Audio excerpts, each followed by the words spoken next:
You know, I've always used chakras, the body, and so forth as a metaphor, because that's what it is. It's a symbol.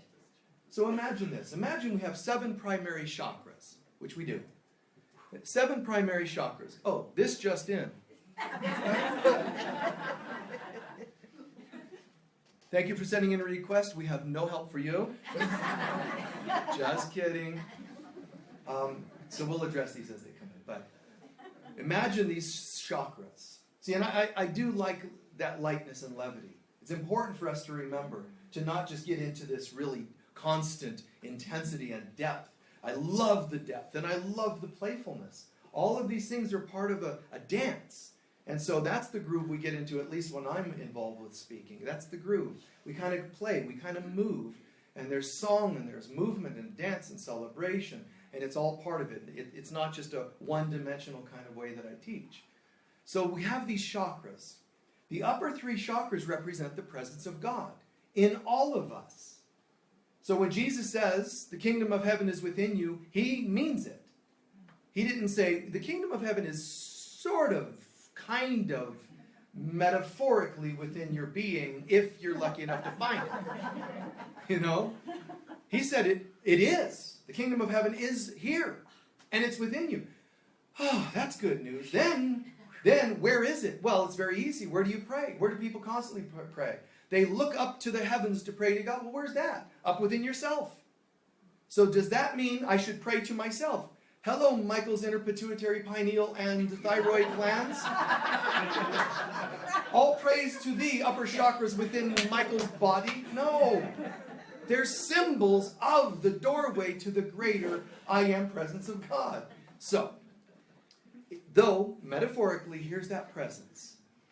Now, if we all imagine for a moment that presence has been untouched by the wounds of this world, it's not touched by the limiting belief systems we've accrued over time in this world. What about this perfect and holy presence? This symbolizes the presence of God within us. Now, imagine this. That presence is supposed to be able to flow down into our heart, our mind, our emotions, and all the way down to the naughty bits, the root chakra. The chakra that New Agers and spiritual people would rather avoid. Oh God, fill my heart.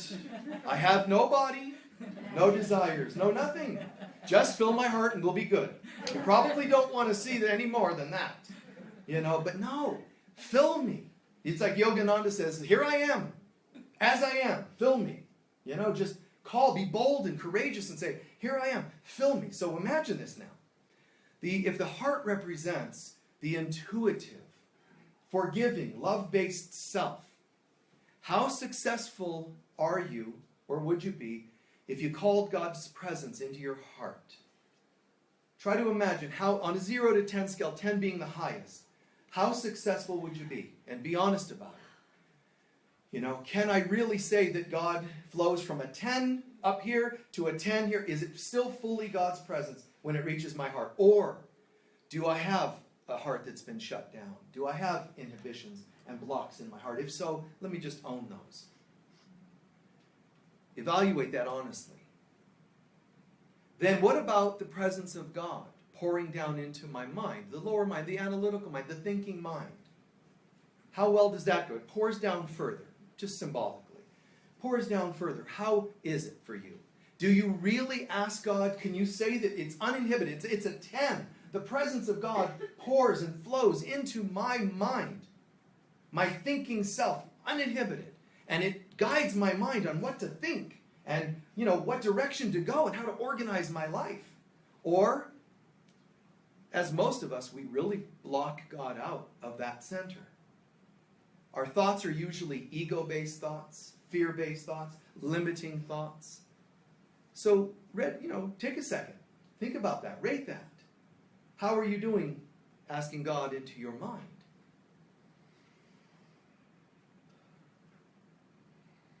And as you ask God, not on a, I wish I could make this a 10, what is it generally in your life? What about your emotional center?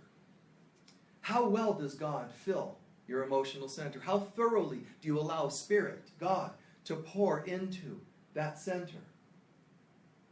How efficiently, how effectively, how thoroughly? That means your emotional self, your desires, family of origin issues, inner child issues, relationship, romance, emotional stuff. How thoroughly do we allow Spirit in? And be honest. Really, is it a 10? Think about it. It's very important for us to have an awareness of ourselves. How are we doing? How well does it rate? Well, I bring God in a lot, really, to my inner child work and family of origin type of work. I really do bring Spirit in. Relationships, not as much, not as successfully. Be honest at these different parts and see. We're looking for what's not quite right. Another way we can word this is we're supposed to be living in the flow of God. So here's the presence of God, and let's just make it visceral. Let's make it right here, right now. It pours. Heart, mind, emotions, now body. How thoroughly do you bring God into the body? How thoroughly? Body, money, sex, things of the root, material world level. How thoroughly do we bring God in? Do we stand naked before a mirror and have no issues? Or do we just, whatever, like, hey, here I am. Bringing in the presence of God. Every particle, every cell, every organ, every gland. As soon as we get sick, some of us retreat in shame. Well, I shouldn't be sick if I'm spiritual. Other people immediately decide to become spiritual. Oh God, I know that I never talked to you, ever, but I'm sick. So if you could just find it in your heart to send me a little love, I'm sure everything would be all right. So think about this. How did you rate that?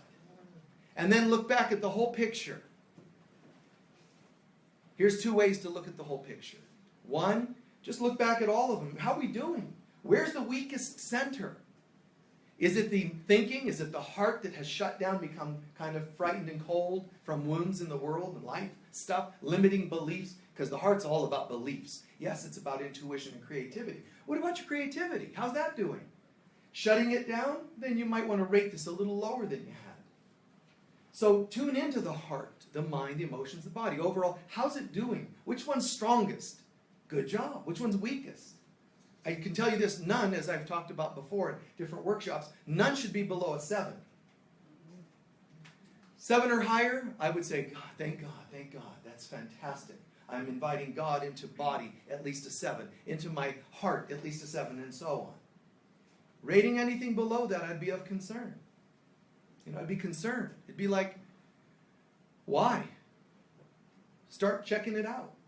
No. Or you could just wait for traumas to happen to bring these things to your attention. That's what victims and humans do. Masters do not do that. Masters are aware already what's going on and that something needs to be done. So why not just be masters? And what the heck? What have we got to lose? Except our old mind.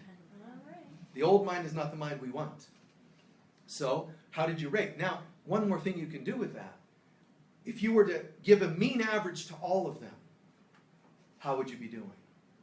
Averaging a 9 and a 1, a 3 and a 5, where's that all kind of average? It's somewhere about a 5. That's not bad. It's not where I want to be. So where would you like to be? So these are just different ways to consider these things. And if you're rating a little low, this isn't supposed to be depressing you, but it should motivate you.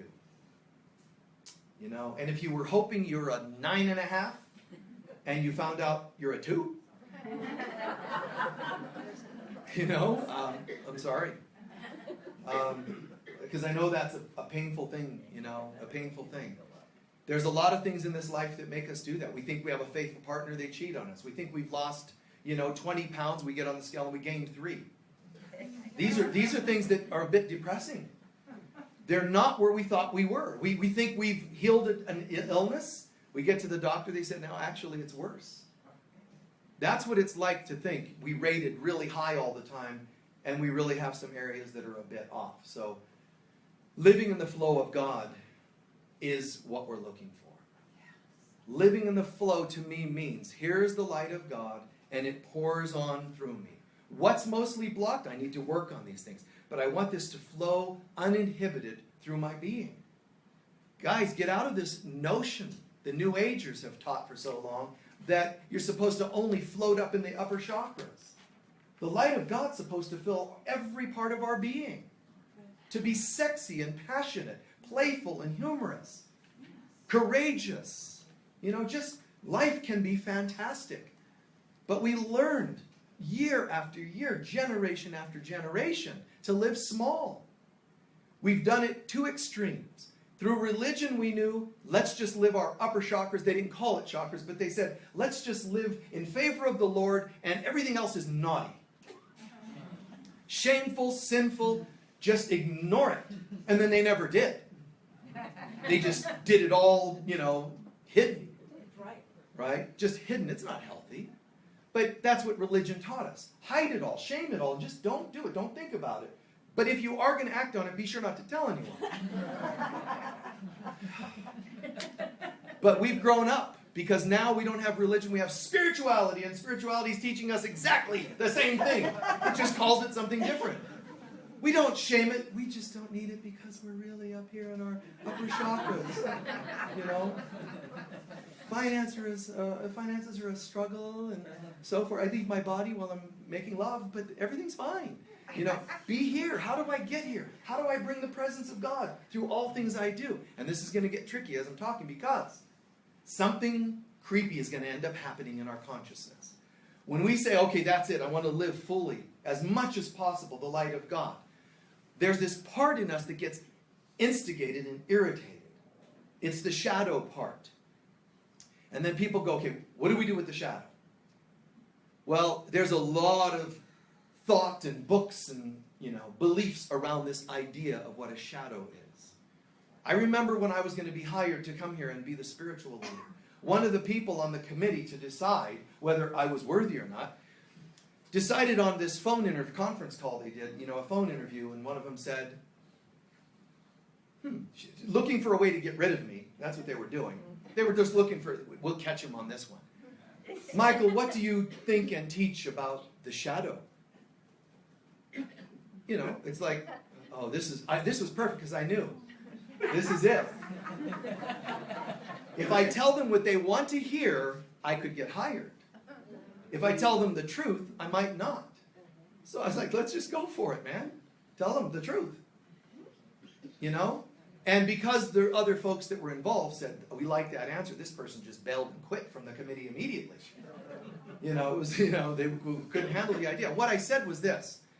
First of all, I always respect where people are at. If somebody says to me, Michael, I'm an expert in shadow work, I say, congratulations. And I have a lot of students and friends that do a lot of this work, written books on this work. I totally love them and respect them for the work they're doing, because that's where some people are at and need to learn at that level. But ultimately, I can't refrain from telling the truth about some of these concepts. What is the shadow? Well, the shadow is this and that. You have to play with it. You have to pet it. You have to make friends with it. Other people are like, you have to kill it and snuff it out. So the spiritual people want to pet it and make friends with it. The religious people want to kill it and snuff it out. And I'm like, you're all just nuts. Why would you kill it? Why would you ignore it? Why would you deny it? Why would you make friends with it? Here's what it is. You see, my shadow is cast on the wall.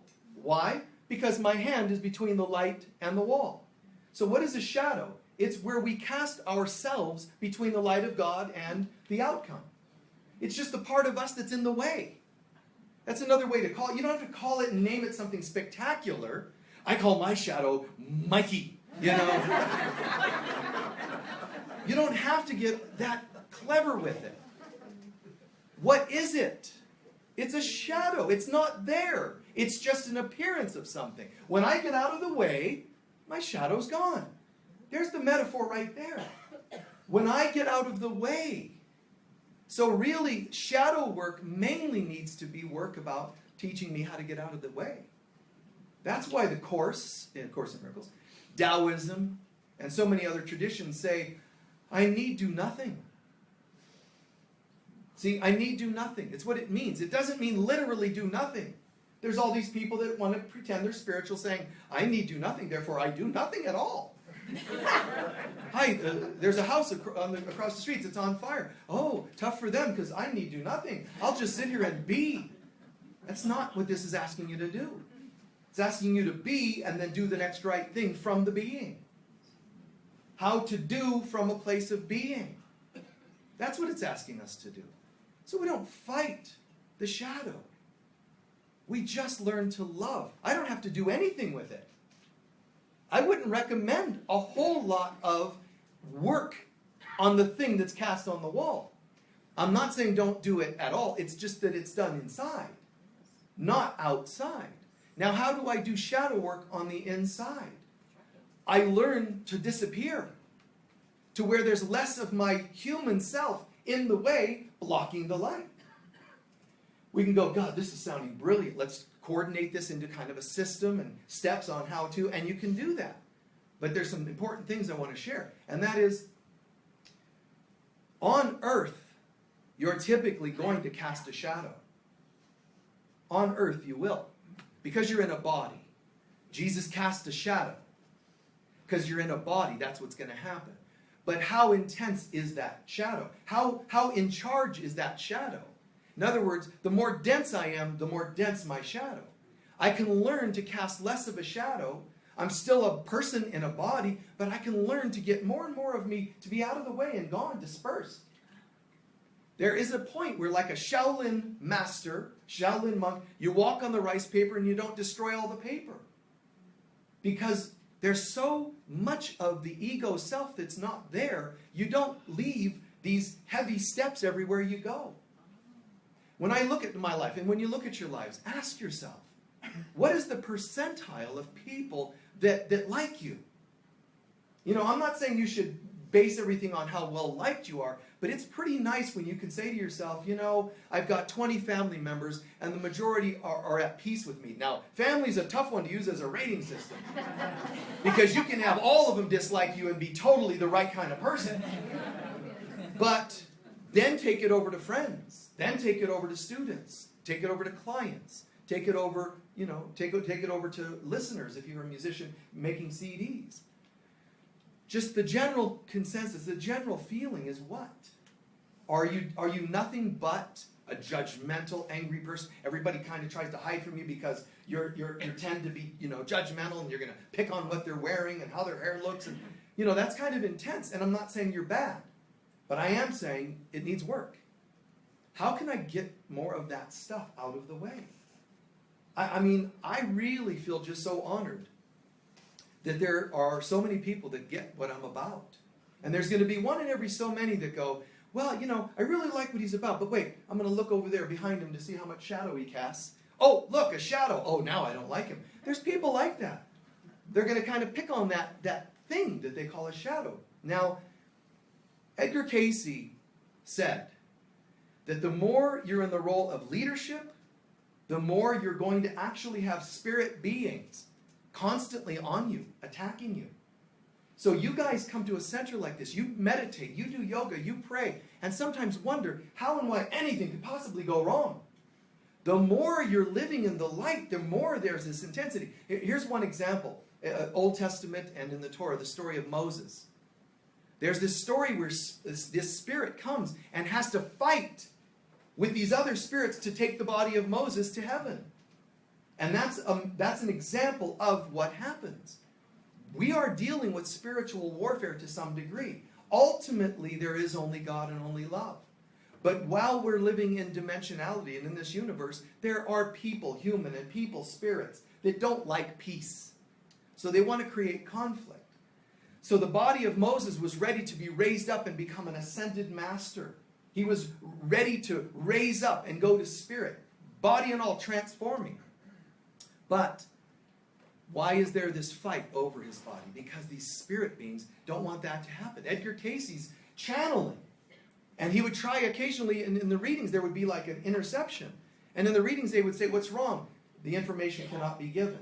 They would ask later, why couldn't the information be given? Because. He would even name the spirits at times. The spirit was battling with this other spirit to keep him from being able to access the information. So, your soul, to put it in the fundamental religion terminology, your soul is constantly being fought for. It's not just mythology. There is a constant warfare for your soul because your soul was made in the image of God. And there's other souls that don't want you to remember that. There's humans that don't want you to remember that. But there's also spirit beings that don't want you to remember that. You know why? Because misery loves company. They want you to obsess on doubts and fears and shames. That's why sometimes we say a person is obsessed by the spirit of doubt. There literally are spirits at times kind of oppressing us, trying to kind of, keep us distracted and off center. And that's a spiritual battle. But the more you raise, your consciousness, the more you rise to higher and higher levels, the more this battle intensifies. You could say the greater the light, the darker the shadow. That's one, phrase that we often use. So what we can do is, I don't want that kind of trouble. I'll just be small. I'll just lay low and not make too much of a ruckus of light on earth. But it doesn't work. Because once we know that it's our job on planet Earth, once we know that we want to make a difference, there's no turning back.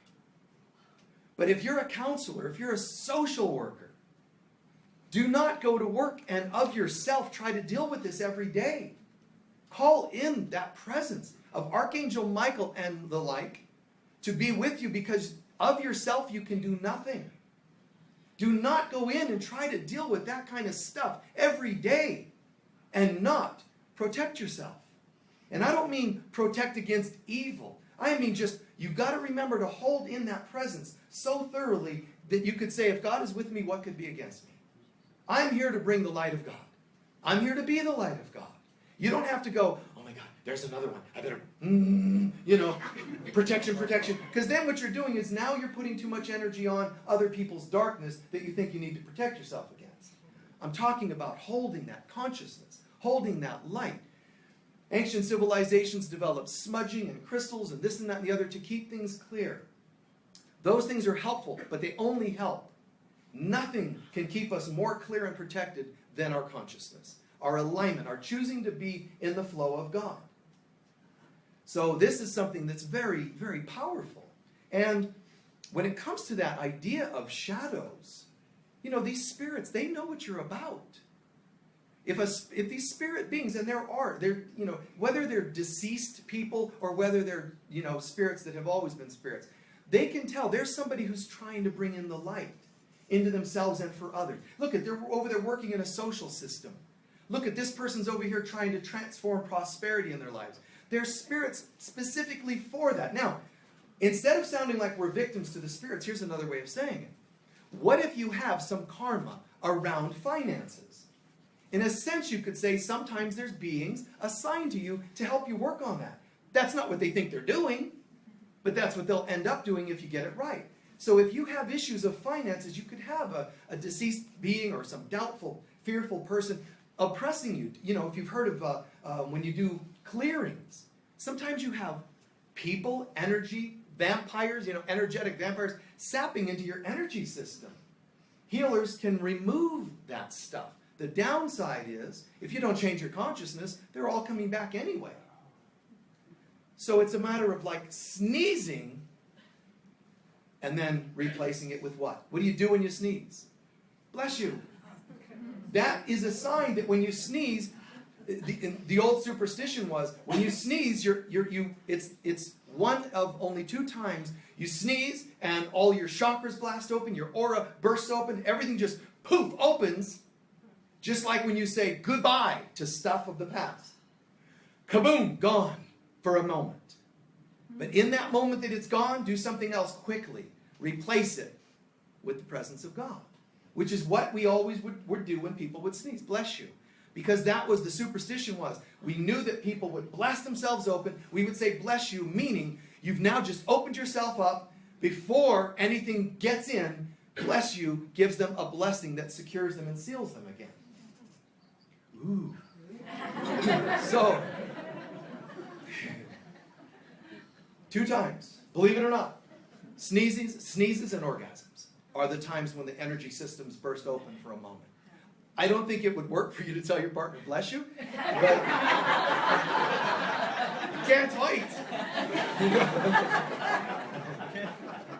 It is true, those are the 2 times when it would be that the systems last over. But if you are never intimate and you never sneeze, you're safe. So, all right. So there are these. What are you going to do? What are you going to do, right? So, despite it all, no matter how good you are, no matter how spiritual you are, what can you do to raise your consciousness? Because on earth, there's still going to be stuff. There'll be spirits putting the feeling of doubt inside your mind. There'll be there's your own karma. There's a character in the Edgar Cayce readings. He talks about verifying really what a few others have known in history, but the time of Jesus' development, he was working with the Essenes. The Essenes were an ancient kind of sect of people that were really intensely spiritual. The closest we could come to describing them would be they were they were called Gnostics, but they were the metaphysicians of the time. So everybody else was really either fundamental religion or no religion at all. And these guys were neither of those. These were the metaphysicians. They were us in those days. And one day, and these were masters, and they existed for hundreds of years. They were formed by Melchizedek and Samuel and other prophets over time, developing what they called the school of prophets. This would be the school, the metaphysical school, that would bring forth teachers of teachers.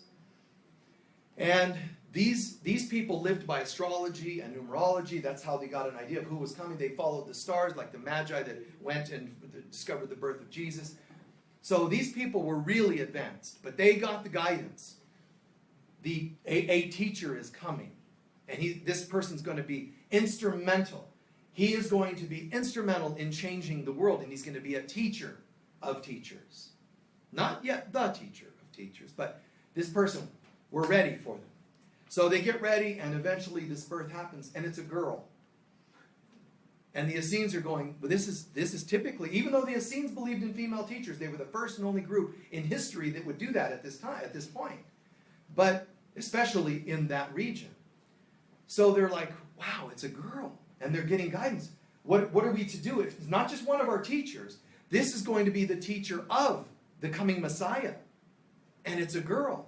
The guidance was from God, said, this is because it's supposed to be this way. For too long, people have turned away the female teachers and not allowed them to do this. This is going to be the beginning, so that people have to respect and rever this gender. So this girl's name is Judith, or Judy. And Judy is this teacher to Jesus, and teaches him throughout youth and into his young teens. But Cayce was asked, did Judith accompany Jesus on travels? No. She would bilocate. She would appear to him in many other lands, wherever he was, and have dialogue with him. Amazing. Look how evolved this woman is, this teacher is. How grateful we are that she's one of those great teachers and masters that was there to teach the teacher. I mean, for you to be able to teach Jesus something, wow. Jesus, today's lesson, been there, done that, I'm already intuiting what you're going to say, we're good. How do you do that? What's weird, though, is Cayce identified Judith as having reincarnated. Well, why? Wasn't she great? Wasn't she amazing? Yeah, but she was human still. Not completely Christed yet. She was still, a human. So he describes Judy as, how did that woman ever get that kind of strength to be a teacher in a place that does not honor such? And, Cayce goes into describing some former lifetimes where she was an absolute warrior. Notice how that energy becomes the teacher, the strength, the courage inside the sweet, loving teacher. If she would have only been soft, she probably couldn't have achieved it. So this previous warrior energy becomes this for her at that point. Now, in the 30s, she reincarnates, Cayce said, and she was a broadcaster. She's actually noted as the first woman to ever climb to the top of the Empire State Building. She became a very well-known broadcaster. So she's still there speaking and spreading the, she's still, the soul is still the soul. She's still got the warrior energy. And she's got this spiritual energy as well, as she got involved with Casey's group at some point. But that woman was also thought to be a bit intense at times. Well, if she was Judith and she was aware, why did she also have this intensity come back from the warrior side? It happens. It just happens. And I'm leading to a very important point here about what we do about this. But she was struggling with what to do. This spiritual self and then this other that, really has a hard time getting along with people. But that's the same exact description of Helen who wrote A Course in Miracles. Jesus was trying to talk to her and she was a real piece of work. She was very resistant and angry and so forth. So there's important things that we can learn about this. And that is as follows. Most of us think there's this shadow side, this human side, this past life warrior, whatever it is. That piece that comes through, we think of as a shadow. It's that edgy side of us. But what do you do about your shadow? You have a couple of options. One type of person typically tries to suppress it because it doesn't look good. It doesn't sound good. It's an edge.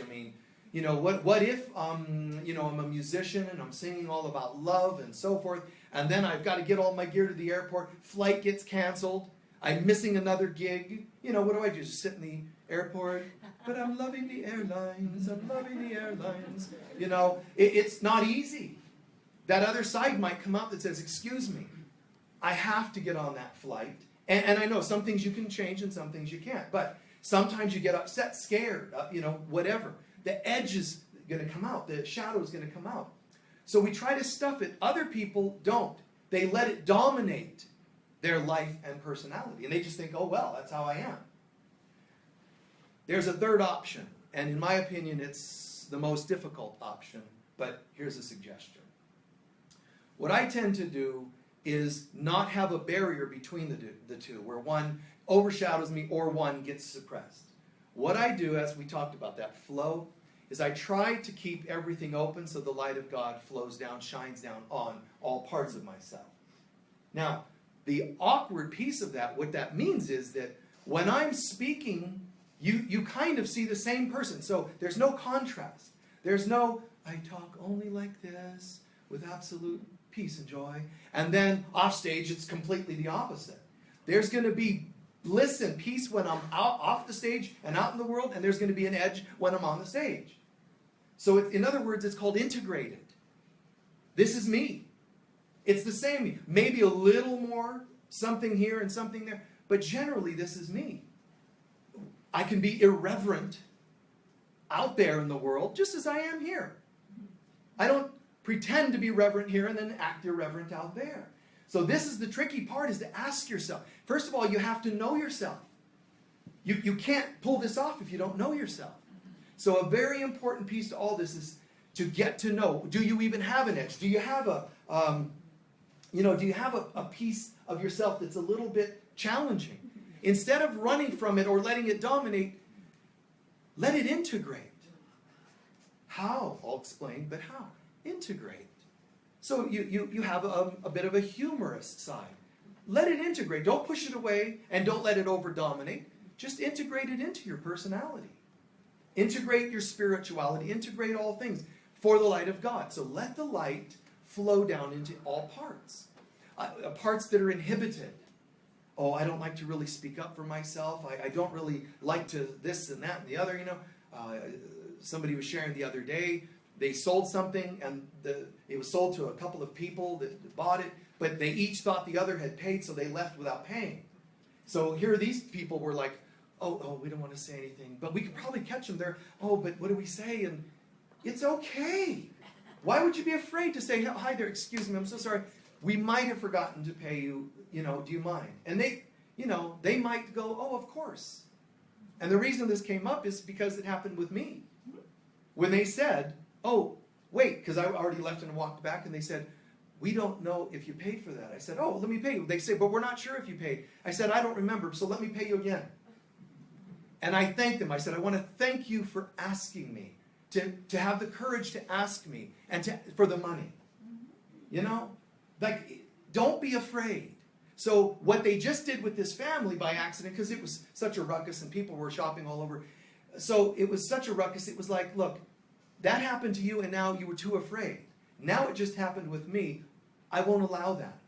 Let's give it another angle. Let's try it again. Let's get you to go ahead and ask me, and then I'm going to pay you and show you. You don't need to be afraid to speak up. It doesn't always go poorly. And if it does, hold your center anyway. You just do the best you can. So first, if you want to integrate, if you choose instead of hiding the shadow or letting it dominate, if you want to integrate, I'm not talking about integrating shadow and light both get to live together harmoniously. It's not what I'm saying. I'm saying the light needs to shine into the shadow and disperse the edges of it. But don't shame it nor let it dominate. Instead, let the light just keep shining it and it starts to dissipate. I don't mean we're making it go away.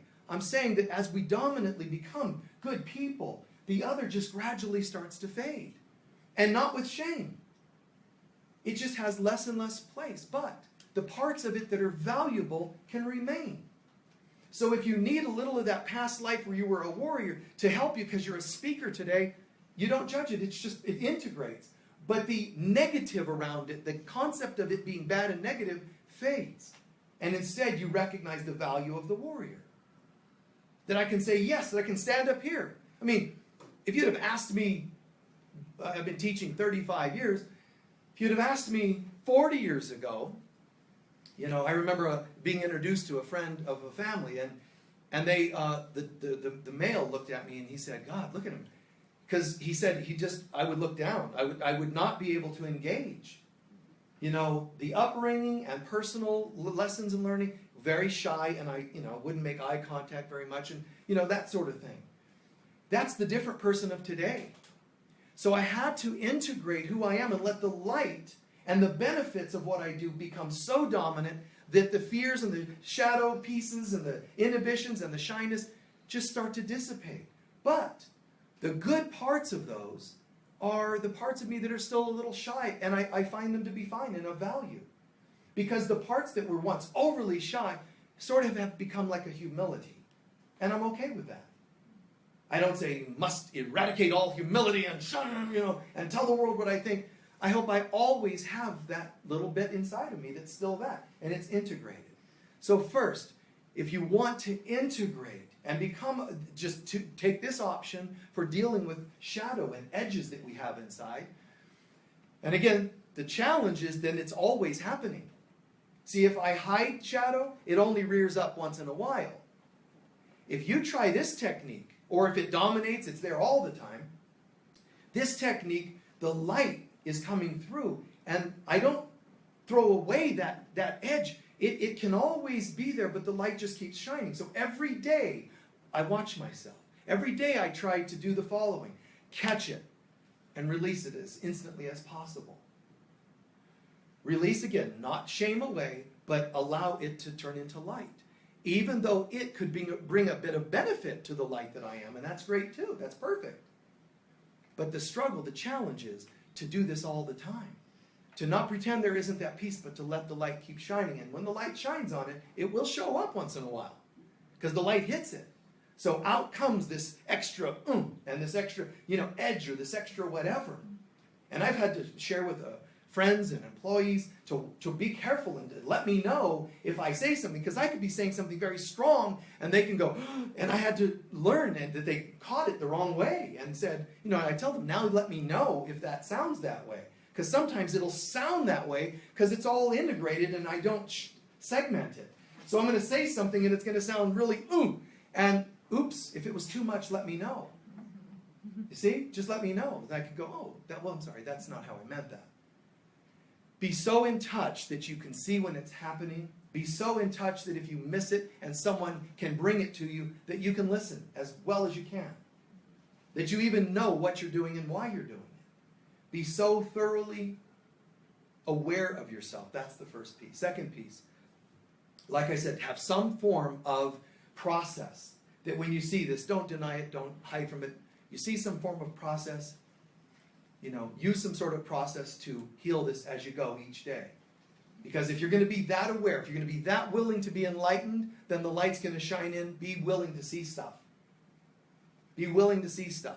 Be like the gal I mentioned earlier, the Judith or Judy, how she had to come to grips and awareness of these parts of herself. There are stories of Jesus as a child, lost books of the Bible that were taken out of the Bible. There are some bizarre stories about him. Some clearly were probably not real. They were probably just stories written, made up. But there are some intense stories about that dude when he was a kid, carrying that power and that confidence. You know, when you hear the story, Jesus, where were you? He tells his mother, what do you mean, where was I? Did you not know I'd be about my Father's business? You know, and we go, oh, how cute. That's not cute. That is not cute. How would you have handled if you have a child and they were lost and you were running around thinking they were kidnapped or missing or whatever, and you go looking all over for them and you find them, and you go, oh my God, where have you been? They come home late after the lights came on in the street lights, remember? So they came in late, they're just like, hello. What do you mean hello? The police are out looking for you. Everybody's out looking for you. We've got you on milk cartons already. It's only been 2 hours. We've already got you on milk cartons. Oh my God, where have you been? How would you handle if your kid said, what's your problem? Did you not know I would be about my Father's work? You know, that's pretty gutsy. And there were times when he did some things that were seemingly really strange. There were stories of all the neighbors thought he was a witch of the time. They thought he was some sort of sorcerer and bad guy because odd things happened around him. One time a kid falls off of one of the roofs of their homes. They're playing hide and seek kinds of games for that time. Falls off and gets killed. He breaks his neck and dies. And the parents all come running up. It was him. We know it was him. He does all kinds of things like this. He causes problems. You know, watch out. Get him out of this village. And they're like, Jesus, was it you? He said, no. Well, no, we know it's him, but we have no witness. The boy's dead. He said, then let's ask him. And he brought the kid back to life. Wouldn't that be weird? Like, oh, really? Let's just ask him. Playing checkers, you know. Wait, you moved your piece over there. It was over there. No, it wasn't. Yes, it was. No, it wasn't. Fine, let's watch the Akashic Records. You know, like, how do you do that? You know, where's the fun, Jesus? So what we do is we awaken so much light, it shines into these places. Jesus possibly did struggle as a human child. Edgar Cayce puts it very well. Christ was the consciousness, Jesus was the person. And he was the person that gradually kept surrendering to the consciousness until you cannot tell them apart. And that's what I'm describing. But as he was doing that, there's still people that didn't like him and they may not like you. But just keep doing your best to disappear into that light where there is no other voice that tells you what to do. There's no shadow that pulls you. And I can see this happening in myself constantly to new levels and new levels and new levels. And sometimes it can be instigated from people just getting me and going, wow. That I don't go, oh, you know, I don't get all prideful when people dig what I do. I instead go, yes, inside, it like lifts me to a new level. And then it's sometimes that there's going to be the 1 in 100 that has a complaint. Typically, I will not shoo away that complaint. I listen to it, integrate it, and let it take me up as well. Even if there was no truth or validity to it, I still can ask myself, what's that about?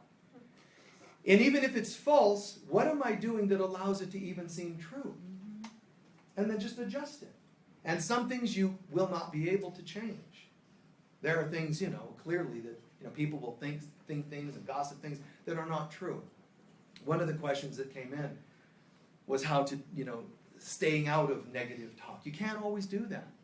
Our job is to anchor the light, despite what seems to be coming at us.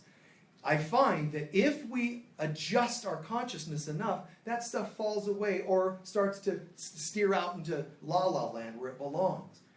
And I said this on Facebook yesterday. We had an interesting little encounter where I was inviting folks to come and listen in on our service today.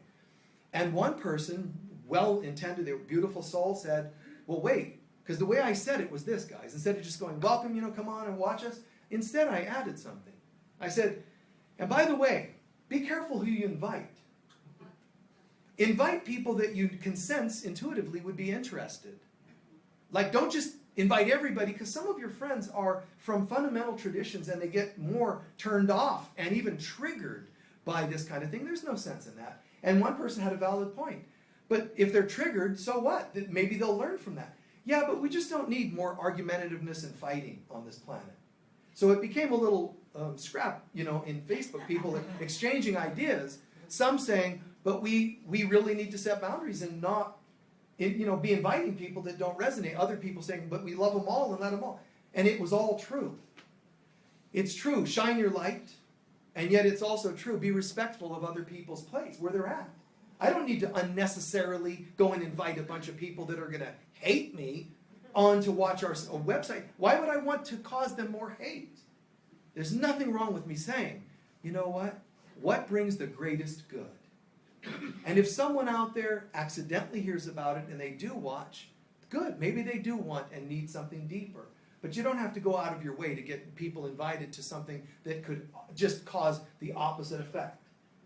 So you can maybe check out our answers back and forth if you're interested in that without me spending a lot more time on that. But it's important for us to remember that, to respect where people are coming from. Just because you have greater insights, they may be deeper insights. They may be more broad. They may be less tunnel-visioned or narrow-minded. But that's not where that person's at. So it doesn't really do us a lot of good to try to prove our spirituality to other people. So what I do is just say, look, ambitious people would say, bring them all, the more the merrier. It could be more sales, woohoo! I'm not like that. I'd rather have 10 people in a room that like me than 100 with 90 of them that don't. I'm not really that worried about numbers like that. I want quality. I want the consciousness so that we can launch to a new level. How do you think this is happening here at Unity of Sedona? This is planned yet not planned. This is all a guided thing of the Spirit of God working through us. But clearly we've gotten to a point where I'm allowed more and more to just launch into the truth and teaching at the deepest level. And it's fantastic. And it should be that way. But if I wanted to go to a place that had 1,000 people in attendance, and they come from all over to see the show, because that's what happens a lot of time.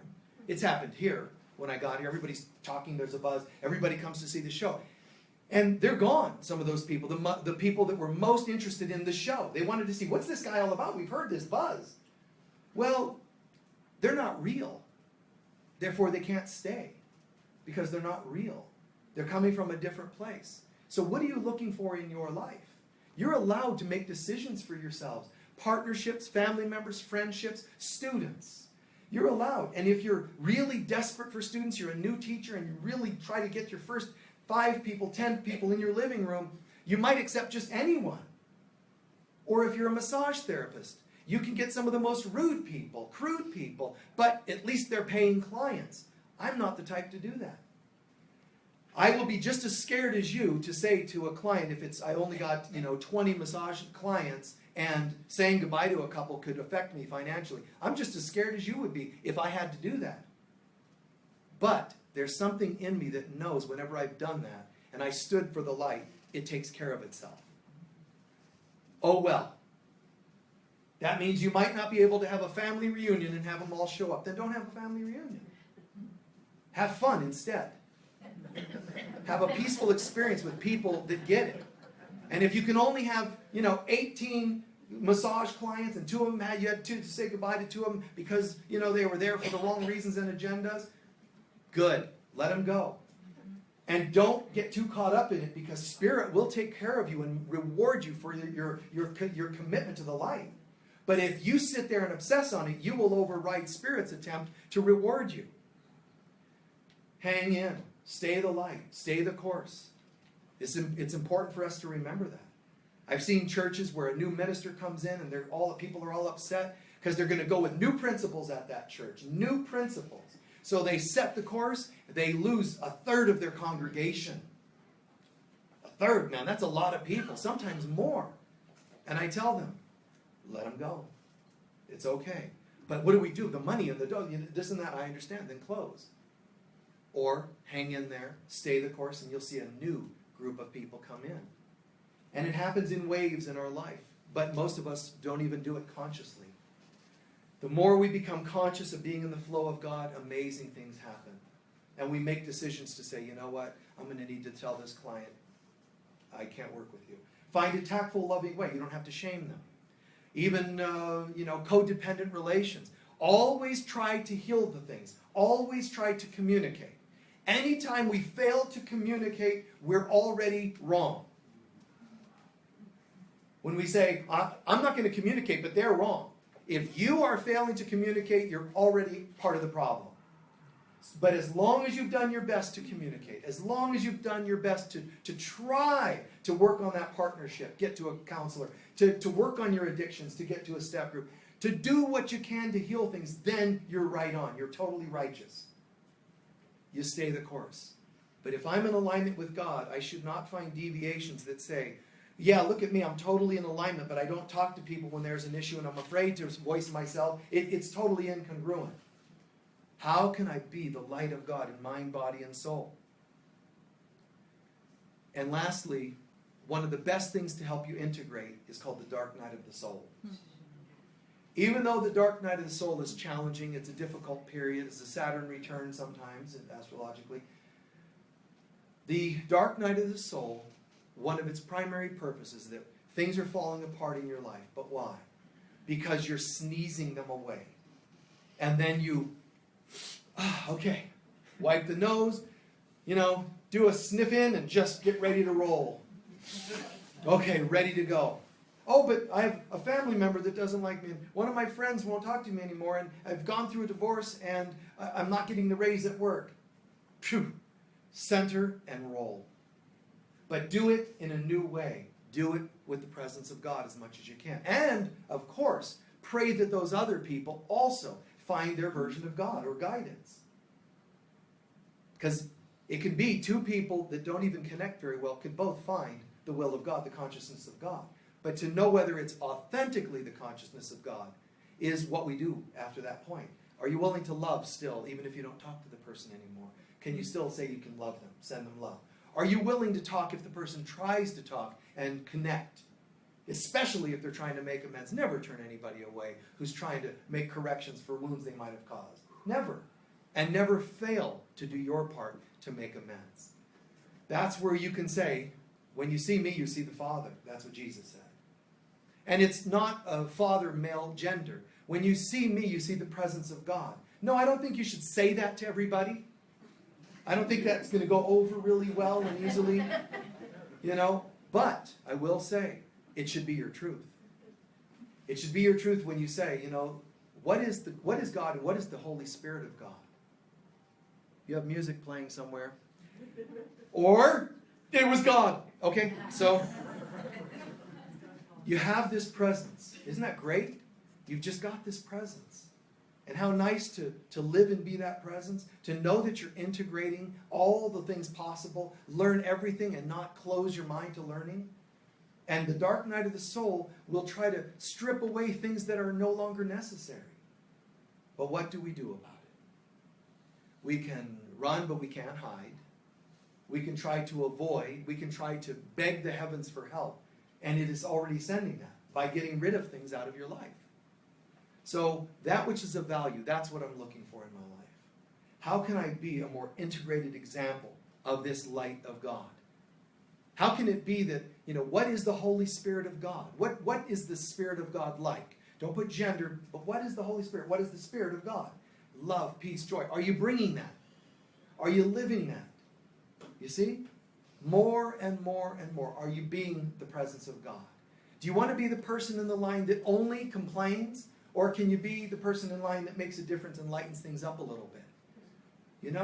There's a lot of the other already. And I'm not saying that it never happens, that edge doesn't come through me. Because things on earth are just sometimes too ridiculous. But, Sedona's roundabouts. But anyway. No, they play with that one. But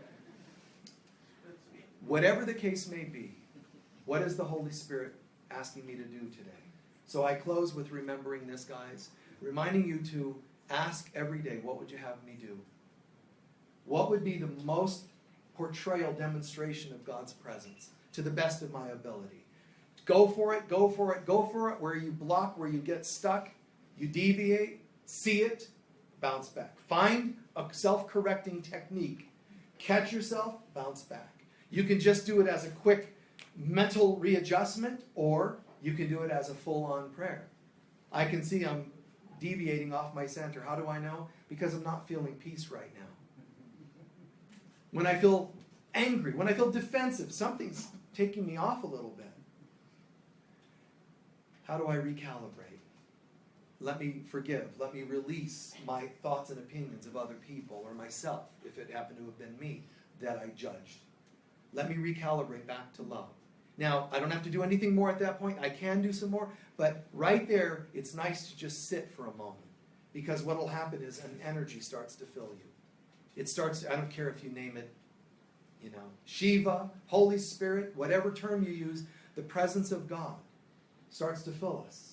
And it starts to affect us mostly like on an emotional level. But it's not really emotion, it's really a feeling, which is a higher version of emotion, but it fills us and something shifts. And we just realize, God, I feel calmer than I was. That's the presence of God. That's not just an accident or coincidence. It's the presence of God. So watch for that. And then breathe in more of it. Just when you think you're done and you're ready to speak up and do other things, pause. Go back and breathe in more of it. Breathe in as much of that new feeling as possible before you speak or act again. Then there's less chance that the ego I am not will be doing the actions and the speaking. How much can I come from that loving center? All right, thank you. Let's please take a few centering breaths and have a brief meditation with this.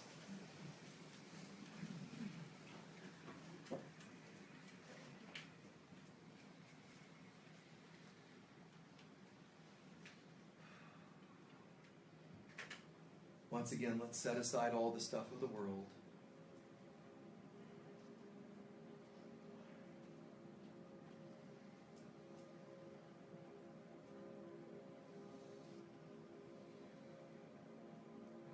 Ending as we began.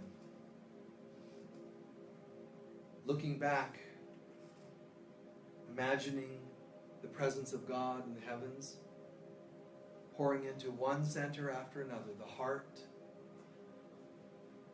We've already done this and got a bit of a rating, but what wasn't congruent?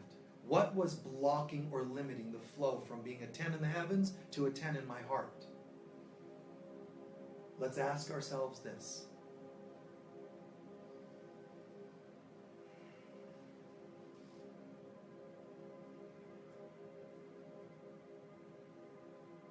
You don't have to fix it or analyze it, just for now, note it.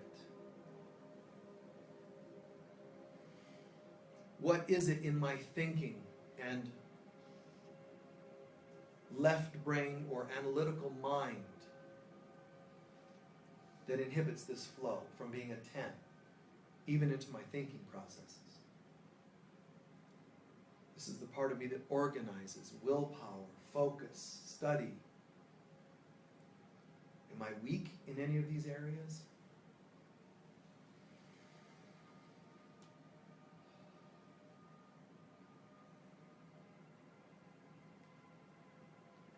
And drawing this light into my emotional self. Where, how am I inhibited from this flow pouring into that center as a 10?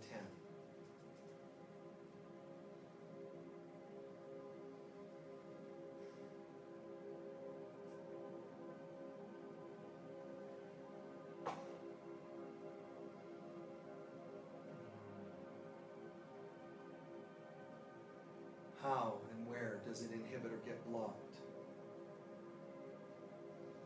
And then down to the root center, that light flows. In what ways do I inhibit that Spirit of God from being a 10 all the way into my root chakra? How does it inhibit the money and material things in my life?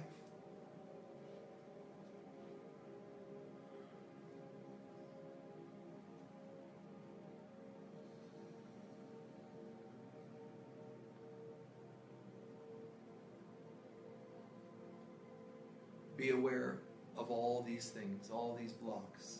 They can cry out, they can sigh out. Don't block it, let it be. And yet there's a part of me that chooses and longs to be the perfect expression of God in all areas of my life. All areas of my being. I'm ready to see more and more the light of God just shining through all parts of my being. Become aware of the heart center and what was blocked there, the topics or issues. Take a deep breath, recognizing it all. And then let it come out as a sigh. Oh, good. Let that stuff move freely. If you give it a sound, it helps break it up. Do it one more time. In, aware of all that stuff. Heart, clearing. To the mind, the solar plexus. In, what parts are we inhibited? Let that sound out.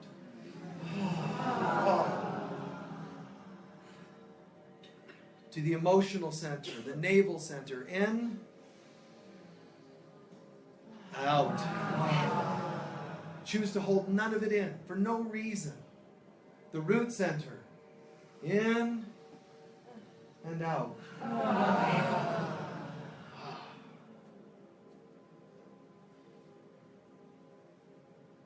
In me you see no misalignment, no incongruence. I am as God created me. I choose to allow the light of God to shine through every part of my being. And when that light shines, it can sometimes have more of a creative flare, a humorous flare, a focused flare. These are no longer to be seen as bad, just letting the light shine through in my own unique way. And if ever that edge, that stuff, that shadow rears up too much and starts to become dominant, too dominant for my peace level, I can take it and surrender it again and choose the light of God. And the light of God pours from the heavens into my heart now, my mind, my emotions, and my body. Every particle of my being filled with the spirit of love, peace, joy, and abundance. I feel the desire to celebrate. I feel the desire to smile and shine light. I choose to not be conflicted or to be the presence of conflict. All of that stuff, those sharp edges, jagged edges, they're unhealed wounds, and I let them be gone to the Spirit of God. Instead, I am the light of God on earth. I will to be the Christ on earth. That's my choice. And in that, this is not to now lay low and do nothing. Now the light of God shines through my heart as love, as peace, as forgiveness, as joy and celebration. That's my heart. Creativity. And I allow the light of God to shine through my mind. Now I'm more focused. I have willpower that I never had before. I have willpower, focus. I have just the right amount of organization where I need it. My studies are efficient. And that emotional center, the light of God through my emotions, clearing wounds of the past and allowing me to know healthy desire, healthy romance and relations. And through the root chakra, my goodness, how beautiful it is to have the light of God shine through this center. I have abundant finances and I keep sharing and giving to others. My body seems to have more energy and new levels of light. And that light shines so bright it even heals cells in my body. But also, this center helps all that love that I am take the form of hugs, compassion, friendship, all forms we would ever truly want to see in our lives from others, but now we first bring it to others. And then, of course, we're open as it responds and comes back to us. A life of goodness.